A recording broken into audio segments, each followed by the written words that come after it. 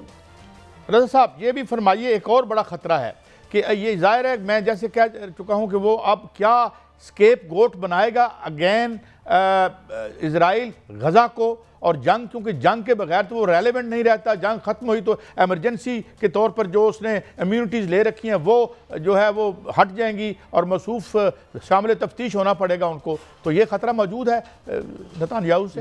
बिल्कुल जी, नेतन्याहू के सर पे ये तलवार लटक रही है और लटकती रहेगी जी, नंबर 1। नंबर 2 अभी दूसरी बात है कि क्या वहाँ पे जंग ख़त्म होगी कि नहीं होगी।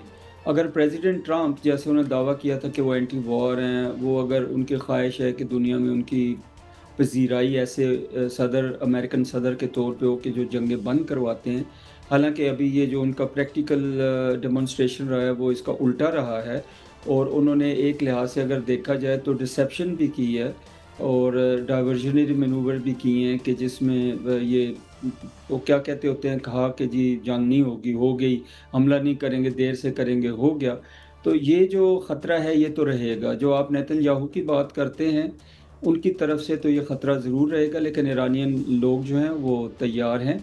और मेरे ख़्याल में कि जो अभी जो हम बात कर रहे थे प्रेसिडेंट ट्रंप की और गज़ा और पैलेस्टाइन की, मेरे ख़्याल में वो कोशिश करेंगे कि जो उन्होंने स्टेटमेंट दी है कि अभी अमन का रास्ता खुला है, वो शायद उनकी ये कोशिश है कि किसी तरह इज़राइल को भी मना के तो पैलेस्टाइन के मसले का कोई जल साहब एक में ब्रेक है, थैंक यू वेरी मच, मगर आपने इंतहाई इंपॉर्टेंट बात जो है उसको मैं एक और इस तरह कंक्लूड कर दूं। बहुत शुक्रिया जल साहब, आपने अपने वक्त दिया कि वो गज़ा के लोगों के साथ हुआ था वो बड़ी बदनसीबी थी, और बड़ी बदनसीबी है कि वो इजराइल के लोगों के साथ हो रहा है। भाग रहे हैं, बॉर्डर्स पर खड़े हैं और कभी मिस्र के ट्रांजिट करके जा रहे हैं और कहीं। मेरे ख्याल में इसका खात्मा होना चाहिए और अमन होना चाहिए। एक ब्रेक, अगले सेगमेंट में हाजिर होंगे। हमारे साथ होंगे air commander retired Khalid Chishti साहब। बड़े अहम मामलात हैं, उन पर भी रोशनी डालेंगे। हमारे साथ रहिए।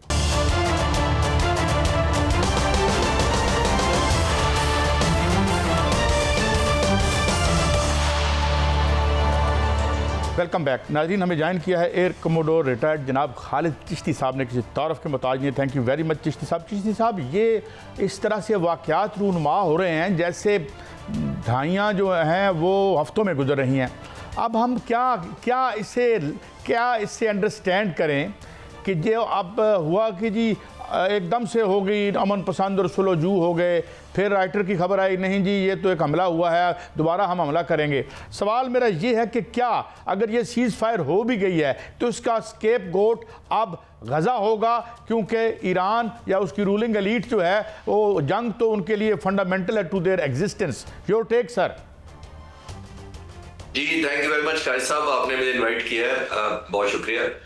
ये बिल्कुल आपने ठीक कहा है कि ये दुनिया आपके रिस्पांस के हिसाब से चलती है, और जैसे मैंने अर्ज किया ना कि चाहे आप विनर्स ना हो लेकिन पावर टॉक्स टू पावर, इसमें कोई शक नहीं रह गया कि अगर आप अपनी रेजिलियंस दिखाएंगे तो दुनिया आपके साथ और तरह बिहेव करेगी, और अगर आप सबसर्विएंट हो जाएंगे, सरेंडर कर देंगे, कॉम्प्रोमाइजेस कर लेंगे तो दुनिया आपके साथ और तरह बिहेव करती है। आप अमेरिकन प्रेसिडेंट का ट्वीट देख लें, उन्होंने क्या कहा, दोनों को बहादुरी को, दोनों की रेजिलियंस, दोनों के स्टैमिना को शाबाश दे दी। आप रिलेट कर लें 10 दिन पहले क्या हो रहा था। तो बिल्कुल आपने ठीक कहा, ये न्यू नॉर्मल है अब दुनिया के लिए कि जब आप पावर दिखाने की पोजीशन में होते हैं तो दुनिया आपके साथ और तरह डील करती है, रेलेवेंट गिनती है आपको, आप एकदम सरफेस पर आपको एक्नॉलेज करना शुरू कर देती है। हिंदुस्तान पाकिस्तान की बहुत ज्यादा पुरानी बात नहीं कर रहा, पिछले महीने की बात है कि क्या हुआ था। हमने अपना रिजॉल्व शो किया, सॉवरेनिटी को डिफेंड करने का आज़म बताया, फिर प्रोहिबिटिव एक पनिशमेंट दी या अपनी प्राइस मांगी उससे, अपनी आज़ादी की अगर आप चैलेंज करेंगे तो दुनिया और तरह आपसे एकदम हम रेलेवेंट हो गए, दुनिया हमसे बात करना चाहती है। तो क्या मैं माफी चाहता हूँ, मैं मुख्तसर वक्त है, क्या पसपाई हुई है? जो मकासद थे उनके कि रजीम चेंज करें, अंदर चले जाएं, ज़राए पैदावार पे कब्जा करें, लिबिया बना दें, तो they failed in that. Am I right sir? I totally agree with you. कैसा भी एक चीज बड़ी इंपॉर्टेंट होती है, देखिए जब आप जंग शुरू करते हैं तो आपके अपने वॉर ऑब्जेक्टिव्स होते हैं। जब आप जंग शुरू कर देते हैं तो ऑब्जेक्टिव्स फिर दूसरा फाइट बैक करता है आपके ऑब्जेक्टिव्स के लिए। ईरान ने बिल्कुल यही किया। ये ऑब्जेक्टिव्स वॉर वन साइडेड नहीं होते, ये डिपेंडेंट हो जाते हैं। आप थोड़ा हॉस्टेज बन जाते हैं to a limit to the other action जो वो आपके साथ रिस्पॉन्स करता है। तो आपकी बात ठीक है, जो पहले दिन वॉर ऑब्जेक्टिव्स हमें बताए गए थे इजराइल के, वॉर रजीम फॉर्मली ना भी कहा गया, न्यूक्लियर प्लांट को डिस्ट्रॉय करना है, ईरान को चलने नहीं देंगे, कुछ दिन में समेट ले जो समेटना है, थिंग्स लाइक दैट। उसके बाद आपने देखा कि ऑब्जेक्टिव उस तरह मॉडिफाई होते गए। और मॉडिफाई कौन सी चीज कंपेल करती है आपको? कंपेल करती है आपका रिस्पॉन्स, कितना इफेक्टिव आप रिस्पॉन्स देते हैं। और कल का रिस्पॉन्स जो कतर पर हुआ वो भी आपने देख लिया कि एक और डायमेंशन नहीं खुल गई जो शायद अमेरिका भी अफोर्ड नहीं करना चाहता था, और इजराइल तो पहले ही आपको नोट किया होगा जब से हाइपरसोनिक मिसाइल जाना शुरू है, डायमेंशन डिफरेंट हो गई है। तो ये कॉस्ट आप जब डालते हैं दुश्मन पर, फिर उसको अपनी मजबूरी में अपने वॉर ऑब्जेक्टिव्स को मॉडिफाई करना पड़ता है। लेकिन चिश्ती साहब, जो अमेरिका है, जो सदर ट्रंप हैं, वो बड़े गुस्से में नजर आ रहे हैं इजराइल के साथ, और उनको कह रहे हैं कि अपने पायलट्स जो हैं वो घर वापस बुलाएं। क्या सुबकी इतनी हो गई है कि उनको जो है वो अब उन पर गुस्सा आ रहा है कि जो इजराइल अपने मकासद पूरे नहीं कर पाया बल्कि हार गया है? देखिए वाकई उनको ये लग रहा होगा कि हमने जहाजों को डाला, हमने अपना नाम भी गंवाया इस सेंस में कि हम तो एक साइड थोड़ा रिलेटिवली, वैसे तो ऑलमोस्ट अनडिक्लेयर्ड तो वो जंग में शामिल थे ही, लेकिन उनको डिक्लेयर्ड जंग में शामिल करवाया गया, इतना मैसिव ऑपरेशन करवाया गया। और अभी तो ये वक्त आने पे बताएगा काजी साहब कि ये किस हद तक डिस्ट्रॉय हुए उनके न्यूक्लियर प्लांट। मेरा जितना एयर पावर का एम्प्लॉयमेंट एक्सपीरियंस है, या जो खुद मैंने जहाज उड़ाए, मैं उसके रेफरेंस से कह सकता हूं कि मुझे नहीं लगता ये कंप्लीट कोई डिस्ट्रक्शन कॉज कर पाए हैं जितनी जहाजों की टनेज उन्होंने कराई है। ये बहुत बड़ा कॉम्प्लेक्स था उनका जो था, खासतौर पे जो बड़ा कॉम्प्लेक्स था उनका जो कुम के पास है, वो इतनी जल्दी इतना बड़ा कंपाउंड जो पहाड़ों के दरमियान सिलसिला है उसको डिस्ट्रॉय करना या न्यूट्रलाइज करना इस हद तक कि वो बना ना सके कुछ, मेरा नहीं ख्याल वो कामयाबी हुई। लेकिन चिश्ती साहब, अब ये जो खबरें आई हैं, और ये ख़ास तौर पर साबिक रूसी सदर ने कहा कि भाई कोई भी ईरान का दोस्त उसे बॉम्ब देगा। सेकेंडली जो डगलस मैकग्रेगर ने कहा है, बड़ा नोटेड कमेंटेटर है, कि तुर्की दोस्तों से बॉम्ब मांग रहा है। ये क्या सिक्योरिटी एनवायरनमेंट बन गई है? ये तो प्रोलिफरेशन हो जाएगी। जी बिल्कुल, ये देखें कुछ दो हमें एंगल्स का केयरफुल देखना पड़ेगा। एक ग्राउंड रियलिटी होती है और एक मीडिया वॉरफेयर होती है, या इसको साइऑप्स कहते हैं, इसको साइकोलॉजिकल ऑपरेशंस। साइऑप्स ये होते हैं कि आप दुश्मन के खिलाफ एक परसीव कराना चाहते हैं दुनिया को जिस तरह आप चाहते हैं। हमारे खिलाफ हिंदुस्तान ने क्या किया था, वो परसीव कराना चाहते थे कि हम दहशतगर्द हैं। दुनिया इस तरह नहीं मानती है। तो बहुत कम दुनिया में ऐसे परसेप्शन और रिस्पॉन्सिबल जर्नलिस्ट होंगे जो आप जैसे होंगे, जो ये रियलिटी सामने लाना चाहेंगे या एफर्ट करेंगे। दुनिया आसान है, सबके हाथों में मोबाइल है, सोशल मीडिया आम है, रिसर्च का किसी के पास टाइम नहीं है, रिटेंशन करने रहने की ज्यादातर आपको हमें आदत नहीं रही है। तो हम टेंड टू बिलीव, जिसको कहते हैं ना, we tend to believe the falsehood. उसकी वजह से हम जल्दी यकीन कर लेना चाहते हैं कि शायद ऐसा ही होगा। हमें ये इसमें गार्ड करना चाहिए कि क्या परसेप्शन क्रिएट की जा रही है, मिथ क्या है, रियलिटी क्या है, और सच को ढूंढ निकालने की ऑब्वियसली एक एफर्ट भी करनी चाहिए। ये अनफॉर्चुनेट पार्ट है कि अब दुनिया चाहती है कि जो हम चाहते हैं या जो हम समझते हैं कि दुनिया बिलीव करे, दिल से वो भी जानते हैं, काजी साहब ये ध्यान में रखिएगा, दिल से वो भी जानते हैं झूठ है, लेकिन वो चाहते हैं कि हम चाहते हैं कि दुनिया बिलीव करे कि ये सब कुछ ऐसा ही है, और दुनिया बिलीव करना शुरू कर देती है। तो इंशाल्लाह ताला आने वाले वक्तों में, इससे पहले कि मैं मियां साहब को इन करूं, कल हमने देखा कि कल भरपूर जंग लगी हुई थी। ईरान इजराइल एक दूसरे पर ताबड़तोड़ हमले कर रहे थे। शाम को ईरान ने जो है वो अमरीकी तंसीबात पर हमला कर दिया, फिर अचानक सीज फायर हो गया। इसके पीछे मुहरकात क्या है, किसने किरदार अदा किया? क्या रूस और चीन का किरदार है या कतर का किरदार है? किसका किरदार, किसने किरदार अदा किया सर? देखिए, दुनिया में आपके लिए कोई किरदार इस हद तक अदा नहीं करता जो आप खुद अदा करते हैं। ये पहली बात डिक्लेयर कर लें। हिंदुस्तान पाकिस्तान के जंग के रुकवाने में किसने किरदार अदा किया? आप क्रेडिट जिसको मर्जी दे दें, लेकिन क्रेडिट जाएगा इस कौम को, मुसल्लाबाज को और पाकिज़ाइया को। ये क्रेडिट यही रहेगा। क्रेडिट आप खुद लेते हैं, आपको सोर्स खुद होते हैं तो दुनिया आपकी बात सुनती है। जैसे मैंने कहा, power talks to power and victory has value, ये ज़हन में रखिएगा। इंपॉर्टेंट बात यह है कि जब आप जीत रहे होते हैं या दुश्मन की तवक्कुआत पर पूरे नहीं उतर रहे होते हैं, तो वो कॉम्प्रोमाइजेस कर लेता है अपने ऑब्जेक्टिव्स, रीमॉडिफाई करता है वॉर फाइटिंग स्टैमिना को। तो ये अगर ये खुदा ना खास्ता, थोड़ा सा मैं एग्जैजरेट करके बताता हूँ, अगर खुदा ना खास्ता ईरान को बहुत ज्यादा डेवस्टेशन हिट होती या खुदा ना खास्ता रजीम चेंज वाली बात सच्ची साबित, कोई सीजफायर होना था कहीं?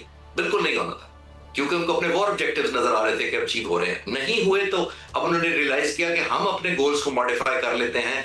अब फेस सेविंग के लिए नाम किसी का भी दे देते हैं। पाकिस्तान के लोगों ने हिंदुस्तान के साथ सीज फायर सबसे पहले खुद अर्न किया था। Let's be very clear about it. बाद में दुनिया क्रेडिट लेती है। अगर आप खुद कैपेसिटी नहीं रखते तो एक बात और कि ये जो मिथ टूटी है, ये आयरन डोम और जो डेविड स्लिंग का जो मामला था, जो लिमिटेशन ऑफ पावर है, वैसे इसकी शक्ल हमने ऑपरेशन शॉक एंड ऑ में भी देखी थी। तो अब क्या एक तो जो ईरान इमर्ज किया है इस खित्ती में एक ताकत के तौर पर, इसकी क्या आप इम्प्लीकेशन देखते हैं? और जो फ्यूचर कॉन्फ्लिक्ट्स तो होंगी, क्योंकि इजराइल जंग के बगैर जिंदगी, it is fundamental to the existence of Netanyahu and Israeli ruling class. तो आने वाले दिन क्या देख रहे हैं? जी कल साहब, जो आप मिथ कह रहे हैं ना, मैं एक मिथ ऐड करता चलूं जो मीडिया कम रिपोर्ट कर रहा है। वो कर रहा है थर्ड एक बहुत बड़ा ये डिफेंस वेपन है जो अमेरिका का नंबर 1 है। ये होता है terminal high altitude aerial defence. ये थर्ड जो है 2019 में इजराइल में डिप्लॉय किया गया था हमास के खतरे के लिए।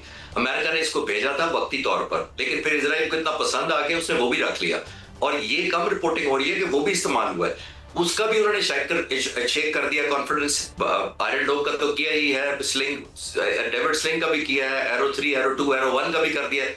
और भी इतने वॉरशिप्स जो रेड सी में, मेडिटेरियन सी में, पर्शियन गल्फ में जो डिप्लॉयड थे, उन सबके इंटरसेप्शन करने के बावजूद अगर इजराइल के खिलाफ ईरान ने अपने मिसाइल वहां पहुंचा दिए हैं, तो ये बहुत बड़ी मिथ टूटी है, ये बहुत बड़ी ईगो हर्ट हुई है इजराइल की भी और वेस्ट के सारे डिफेंस सिस्टम की, कि ये कर सकते हैं और अगर कोई मुश्किल कर सकता है तो ये न्यू नॉर्मल हो गया है। अब दुनिया अब उस तरह खौफजदा नहीं हो सकती। और आखिरी बात इस पॉइंट के ऊपर मैं ये कहना चाहूंगा कि इस पहली दफा इसी पे रहनुमाई चाहूंगा कि दुनिया खौफजदा नहीं हो सकती और मिथ टूटी है। आपने देखा सर कि इस एरिया में जो इजराइल है वो जंग हारा और अमेरिका जो है वो हमला करके नाकाम हुआ, और जो रूस है या चीन है वो खामोश रहकर भी ताकतवर नजर आए और पाकिस्तान उसके इत्तेहादी जो है वो नजर आया। क्या आपको आपके जहन में क्या ये आ रहा है कि सर, या ये सामने चीज़ नज़र आ रही है कि क्या ताकत का तवाज़ुन जो है वो मगरब से मशरक़ की जानब जो है वो मुंतकिल होता हुआ नज़र आ रहा है, बल्कि इसको ये कहना कि न्यू वर्ल्ड ऑर्डर जो मगरब से मशरक़ की तरफ मुंतकिल हो रहा है? देखिए, ये चंद दिनों की 10-11 दिनों के जंग से पूरा शिफ्ट तो नहीं मैं कह सकता इसको, लेकिन मैं ये कह रहा हूँ कि ये बैलेंसिंग एक्ट हो गया है। बैलेंसिंग एक्ट का मतलब ये है कि तवाज़ुन जो बहुत ज्यादा एक तरफ टिल्ट हो चुका था, वन साइडेड था, यूनिलैटरल सारी चीजें हो रही थी उनकी तरफ से, ये एक बैलेंसिंग एक्ट हो गया, जिसका मतलब है थोड़ा सा पलड़े में दूसरी तरफ भी वजन चला गया। अब लोग ब्लाइंड फॉलो नहीं आपको करेंगे, जो थोड़ी देर बाद पिछले सवाल के जवाब में मैं अर्ज कर रहा था कि अब लोग आपको ब्लाइंड फॉलो नहीं करेंगे। अब आपको थोड़ा सा वजन जो चाहे थोड़ा हो या ज्यादा, वो दूसरी तरफ भी आपको देखना पड़ेगा कि उधर भी पलड़ा नीचे गया है। वो नीचे लाने में जाहिर है ईरान को बड़ा क्रेडिट है, और डिसक्रेडिट इजराइल को है कि उन्होंने ना सिर्फ अपने लिए एम्बैरेसमेंट कॉज की, अपने लोगों का कॉन्फिडेंस अपने ऊपर खत्म किया। देखिए, इजराइल के लोगों को ये आदत नहीं थी इस तरह का माहौल देखने की कि बंकर में सोना कैसे है, ग्रिड स्टेशन कैसे तबाह होते हैं, फूड सप्लाई कैसे शॉर्टेज होती है।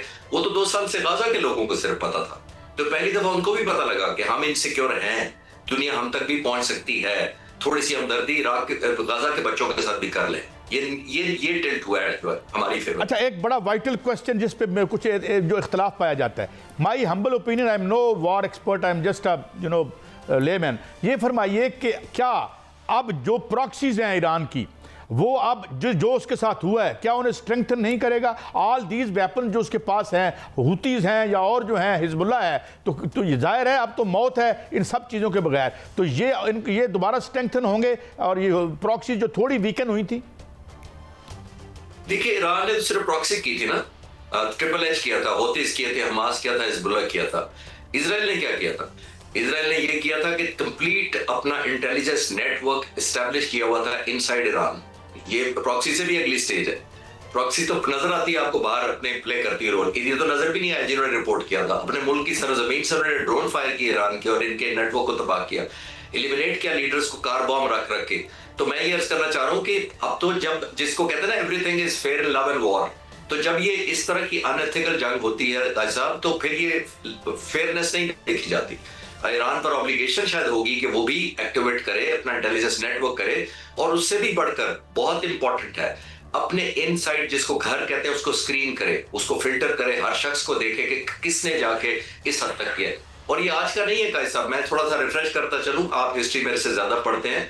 2005 से 2013 तक अहमद निजाद सदर थे ईरान के, और उन्होंने कहा था CNN को, ईरान को इंटरव्यू देते हुए कहा था कि मैं एज अ सदर मैंने सोचा कि सैद की बहुत ज्यादा पेनिट्रेशन हो गई है ईरान के अंदर, तो मैंने काउंटर फोर्स बनाई जो काउंटर करेगी इजरायली इंटेलिजेंस को। और कुछ अर्से बाद मुझे पता लगा कि जो हमने ईरानियन फोर्स बनाई थी उसका हेड भी मोसाद का एजेंट था। ये 2005 से 13 वाले सदर की बात कर रहा हूं मैं, ये ध्यान में रखिए 2025 है ये। तो ये ईरान को सामना करना पड़ा है, पहले भी गद्दारों का हो या प्लांटेड एजेंट हो या कुछ भी हो, ईरान को पहले स्क्रीनिंग अंदर करनी पड़ेगी। मुझे ऐसा लगता है उसके बाद कामयाबी बेहतर कर पाएंगे अपने लिए हासिल, और प्रॉक्सी तो जाहिर है वो भी ऐड करना चाहेंगे उनके। तो सर सीज फायर तो हो गया, वक्ती तौर पर सीज फायर नजर आ रहा है, लेकिन अगर काबिल भरोसा नहीं है जो इजराइल है, अगर वो दोबारा हमला करता है या सीज फायर तोड़ता है तो क्या होगा? देखिए, दोबारा हमेशा दुश्मन तब आता है अगर आपने कॉस्ट इतनी इम्पोज ना की हो। हिंदुस्तान पाकिस्तान के अंदर ऑपरेशन सिंदूर कैसे ठहरा हुआ है, अभी तक रोका कैसे हुआ है, कंटिन्यू क्यों नहीं हुआ? जो उनके डिफेंस मिनिस्टर ने कहा था कि ये तो सस्पेंड हुआ है, रिवाइव क्यों नहीं हुआ? रिवाइव इसलिए नहीं हुआ कि आप इतनी भारी कीमत इम्पोज कर देते हैं दुश्मन पर एस्केलेट करने की या रीस्टार्ट करने की। अगर ईरान ने ये मैसेज दे दिया है, जो मुझे लगता है कि उन्होंने बहुत कॉन्फिडेंटली दिया है, कि बैलिस्टिक मिसाइल जो हमारे हाइपरसोनिक मिसाइल तो अब शुरू हुए हैं, क्योंकि इन्होंने शुरू के 4-5 दिनों में जो मैं ऑब्जर्व कर रहा था और डाटा इकट्ठा कर रहा था, तो इन्होंने सिर्फ सस्ते वाले अपने लेस एक्सपेंसिव मिसाइल फायर किए, लेस एक्यूरेट फायर किए थे। इजराइल ट्रैक में आ गया, उन्होंने अपना बेस्ट एयर डिफेंस सारे का सारा सिस्टम, थर्ड है, स्लिंग है, एरो 3 है, एरो 2 है, सब कुछ लॉन्च कर दिया उन छोटे टारगेट्स के ऊपर। इनके मिसाइलों की कीमत तो काजी साहब सिर्फ 50,000 से $2 लाख तक है, जो ये लोग फायर कर रहे हैं, ईरानी फायर कर रहे हैं। उसके मुकाबले उन्होंने एक रात तकरीबन कहते हैं, अब एस्टिमेट आना शुरू हो गए, $1 बिलियन खर्चा है अपने आप को डिफेंड करने के लिए, और डिफेंड फिर भी नहीं कर पाए। ये देखिए जरा, तो जब ये अब करते हैं, जैसे मैंने अर्ज किया कि अगर स्पेशली जो इन्होंने हाइपरसोनिक आखिर में मारे हैं, वो तकरीबन 5 से 6,000 किलोमीटर की उसकी स्पीड होती है, उसको इंटरसेप्ट करना भी मुश्किल है, वो लीथर भी ज्यादा होता है, वो डिटेक्ट भी नहीं इतनी आसानी से होता, और ज्यादा उसका वॉरहेड भी बहुत बड़ा होता है। ये नजर आते हुए अगर ईरान ये कर पाएगा, कन्विक्शन उनकी डेवलप कर पाएगा कि I have still something to line up, फिर इजराइल दोबारा शुरू नहीं करेगा। लेकिन अगर कोई रीगेन करने के लिए सिर्फ बैलेंस इजराइल ये कर रहा है, अपना डिफेंस सॉर्ट आउट कर रहा है, अपनी जो गलतियां की हैं उन्होंने अपने आप को रिफ्रेश कर रहा है, अपना स्टॉक पाइल बढ़ाने के लिए कर रहा है, फिर देयर इज अ पॉसिबिलिटी कि शुरू हो सकती है। जनाब air commodore retired Khalid Chishti साहब, it is always a pleasure to have you on this show and you have enlightened us all on this। नाज़रीन, ये था हमारा शो, मगर इसकी जो आखिरी पंच लाइन है वो ये कि अब बदल गया है ये सिलसिला। अब ये पहली दफ़ा वो शिकस्त हुई है इन दो बड़ी ताकतों को, जिसमें वो किसी भी अपने ऑब्जेक्टिव में ना सिर्फ कामयाब नहीं हो सके, बल्कि भुरकस निकल गया इजराइल का, और वो रबल बन गया गज़ा की तरह उसके इलाके। तो मेरे ख्याल में सोच समझ कर ही दोबारा आएंगे, मगर देखते हैं। ये था हमारा आज का शो, इजाज़त दीजिए, अल्लाह हाफ़िज़।